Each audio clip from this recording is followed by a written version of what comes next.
मौलाना अहमद अली लाहौरी रहमतुल्लाह अलैह का नाम सुना है?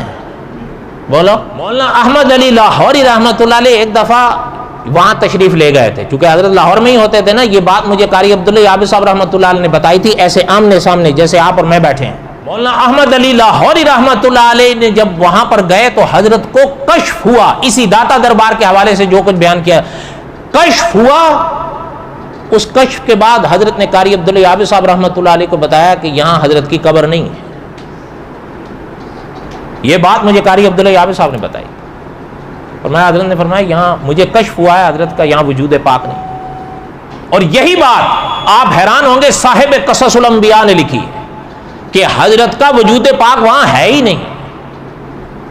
और आगे हज़रत ने लिखा है अल्लाह को मंजूरी है नहीं होगा जो कुछ वहाँ किया जा रहा है, हम बने दाता के मलंग। हज़रत अल्लाह को कहाँ गवारा था कि हज़रत का वजूद वहाँ रहे।